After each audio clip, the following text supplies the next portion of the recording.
Hello दोस्तों, जय भीम, जय संविधान, जय लोकतंत्र, जय भारत। मैं आपकी दोस्त संध्या मैम। आज मैं पढ़ूंगी कॉन्स्टिट्यूशंस आर्टिकल 352। 352 क्या कहता है उसके बारे में आज मैं, अब इसको मैंने इंग्लिश में तो बता दिया था, अब मैं हिंदी में बताऊंगी। आपात उपबंध के बारे में, इमरजेंसी प्रोविजंस के बारे में, संविधान का पार्ट 18 इमरजेंसी प्रोविजंस यानी आपात उपबंध, संविधान का भाग 18 आपात उपबंध के बारे में। तो अब मैं हिंदी में इसको पढ़ती हूँ।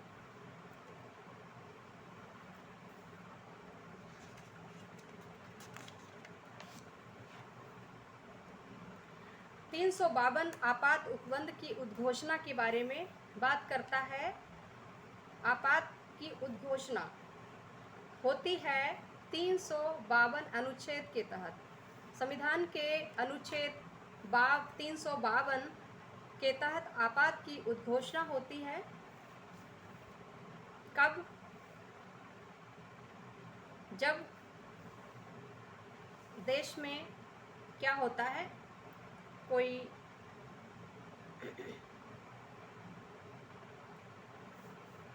इमरजेंसी जैसे हालात पैदा हो जाते हैं, जैसे कोई बाह्य आक्रमण, आंतरिक डिस्टरबेंस एंड आंतरिक जो भी विद्रोह है, किसी तरह का रिविलियन है, यानी सरकार के खिलाफ विद्रोह उत्पन्न होता है, बाह्य आक्रमण या आंतरिक डिस्टरबेंस, तब ऐसे हालात में आपात की घोषणा की जाती है। उसके तहत ही नेशनल इमरजेंसी लगाई जाती है। तो आज मैं बात करूंगी आपात की उद्घोषणा के बारे में। नंबर 1, यदि राष्ट्रपति का ये समाधान हो जाता है कि गंभीर आपात विद्यमान है जिससे युद्ध या बाह्य आक्रमण या सशस्त्र विद्रोह के कारण भारत या उसके राज्य क्षेत्र के किसी भाग की सुरक्षा संकट में है, तो वे उद्घोषणा द्वारा संपूर्ण भारत या उसके राज्य क्षेत्र के किसी भाग के संबंध में जो उद्घोषणा में विनिर्दिष्ट किया जाए इस आशय की घोषणा कर सकेगा। स्पष्टीकरण क्या कहता है? यदि राष्ट्रपति का यह समाधान हो जाता है कि युद्ध या बाह्य आक्रमण या सशस्त्र विद्रोह का संकट सन्निकट है यानी नज़दीक है, तो यह घोषित होने वाली आपात की जो उद्घोषणा है, प्रोक्लेमेशन जो है, वे राष्ट्र उद्घोषणा की युद्ध या बाह्य आक्रमण या सशस्त्र विद्रोह से भारत या उसके राज्य क्षेत्र के किसी भाग की सुरक्षा संकट में है, तो इस स्थिति में युद्ध या ऐसे किसी आक्रमण या विद्रोह के वास्तव में होने से पहले भी की जा सकेगी। जब कोई इस तरह का संकट हो जाता है भारत के किसी भाग में या पूरे भारत में, तब ऐसी स्थिति को संभालने के लिए इमरजेंसी की घोषणा की जाती है। नंबर 2, खंड 1 के अधीन की गई उद्घोषणा में किसी पश्चातवर्ती उद्घोषणा द्वारा परिवर्तन किया जा सकेगा या उसे वापस लिया जा सकेगा।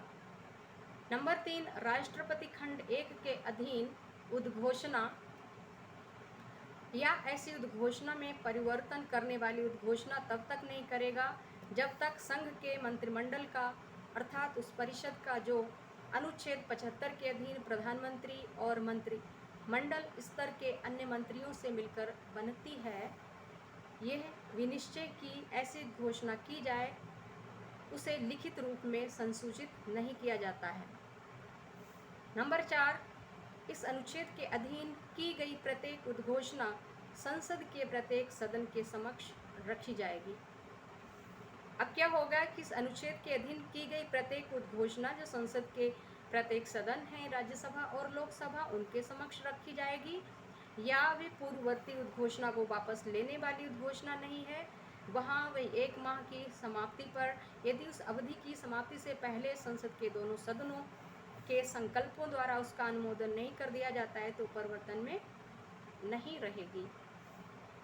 परंतु यदि ऐसी कोई उद्घोषणा जो पूर्ववर्ती उद्घोषणा को वापस लेने की उद्घोषणा नहीं है, उस समय की जाती है जब लोकसभा का विघटन हो गया है या लोकसभा का विघटन इस खंड में विनिर्दिष्ट 1 माह की अवधि के दौरान हो जाता है।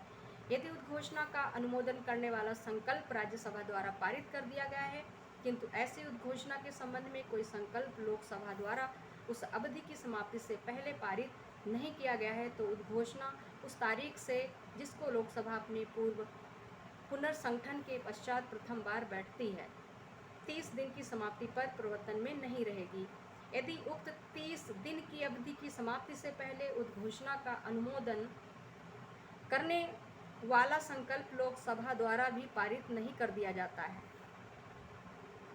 नंबर 5, इस प्रकार अनुमोदित उद्घोषणा यदि वापस नहीं ली जाती है तो खंड 4 के अधीन उद्घोषणा का अनुमोदन करने वाले संकल्पों में से दूसरे संकल्प के पारित किए जाने की तारीख से 6 माह की अवधि की समाप्ति पर परिवर्तन में नहीं रहेगी। परंतु यदि और जितनी बार ऐसी घोषणा को प्रवर्त बनाए रखने का अनुमोदन करने वाला संकल्प संसद के दोनों सदनों द्वारा पारित कर दिया जाता है, तो उतनी बार वे उद्घोषणा यदि वापस नहीं ली जाती है तो उस तारीख से जिसको वह इस खंड के अधीन अन्यथा प्रवर्तन में नहीं रहती 6 माह की और अवधि तक प्रवृत्त बनी रहेगी। परंतु ये और कि यदि लोकसभा का विघटन 6 माह की ऐसी अवधि के दौरान हो जाता है, यानी लोकसभा का जो विघटन होता है वो 6 माह की ऐसी अवधि के दौरान हो जाता है और ऐसी उद्घोषणा को प्रवृत्त बनाए रखने का अनुमोदन करने का संकल्प करने वाला संकल्प राज्यसभा द्वारा पारित कर दिया गया है, किंतु ऐसी उद्घोषणा को प्रवृत्त बनाए रखने के संबंध में कोई संकल्प लोकसभा द्वारा उक्त अवधि के दौरान पारित नहीं किया गया है, तो उद्घोषणा उस तारीख से जिसको लोकसभा अपने पुनर्गठन के पश्चात प्रथम बार बैठती है, 30 दिन की समाप्ति पर परिवर्तन में नहीं रहेगी। यदि उक्त 30 दिन की अवधि की समाप्ति से पहले उद्घोषणा को प्रवृत्त बनाए रखने का अनुमोदन करने वाला संकल्प लोकसभा द्वारा भी पारित नहीं कर दिया जाता है, तो तब क्या होगा? तब नंबर 6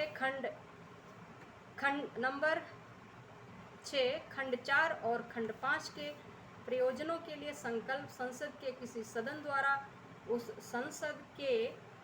उस सदन की सदस्य संख्या के बहुमत द्वारा तथा उस सदन के उपस्थित मत देने वाले सदस्यों में से कम 2/3 बहुमत द्वारा ही पारित किए जा सकेंगे। अब ये पारित करने की बात आ रही है, तो कम से कम सदन में उपस्थित मत देने वाले सदस्यों में से 2/3 बहुमत द्वारा ही पारित किए जा सकेंगे। नंबर 7, पूर्वगामी खंडों में से किसी बात के होते हुए भी यदि लोकसभा खंड 1 के अधीन की गई उद्घोषणा या ऐसी उद्घोषणा में परिवर्तन करने वाली उद्घोषणा का यथास्थित अनुमोदन या उसे प्रवृत्त बनाए रखने का अनुमोदन करने वाला संकल्प पारित कर देती है, तो राष्ट्रपति ऐसी उद्घोषणा को वापस ले लेगा। नंबर 8, जहां तक खंड के अधीन की गई उद्घोषणा या ऐसी उद्घोषणा में परिवर्तन करने वाली उद्घोषणा का यथास्थित अनुमोदन या उसको प्रवृत्त बनाए रखने का अनुमोदन करने वाले संकल्प को प्रस्तावित करने के अपने आशय की सूचना लोकसभा की कुल सदस्य संख्या के कम से कम 10वें भाग द्वारा हस्ताक्षर करके लिखित रूप में। नंबर का, यदि लोकसभा सत्र में है तो अध्यक्ष को, या नंबर खा, यदि लोकसभा सत्र में नहीं है तो राष्ट्रपति को दी गई है, वहां ऐसे संकल्प पर विचार करने के प्रयोजन के लिए लोकसभा की विशेष बैठक यथास्थिति अध्यक्ष या राष्ट्रपति को ऐसी सूचना प्राप्त होने की तारीख से 14 दिन के भीतर की जाएगी। नंबर 9, इस अनुच्छेद द्वारा राष्ट्रपति को प्रदत्त शक्ति के अंतर्गत युद्ध या बाह्य आक्रमण या सशस्त्र विद्रोह के अथवा युद्ध या बाह्य आक्रमण या सशस्त्र विद्रोह का संकट सन्निकट होने के विभिन्न आधारों पर विभिन्न उद्घोषणाएं करने की शक्ति होगी, चाहे राष्ट्रपति ने खंड 1 के अधीन पहले ही कोई उद्घोषणा की है या नहीं, ऐसी उद्घोषणा परिवर्तन में है या नहीं।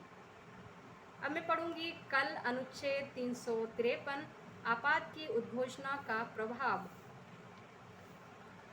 Effect of 353 effect of proclamation of emergency.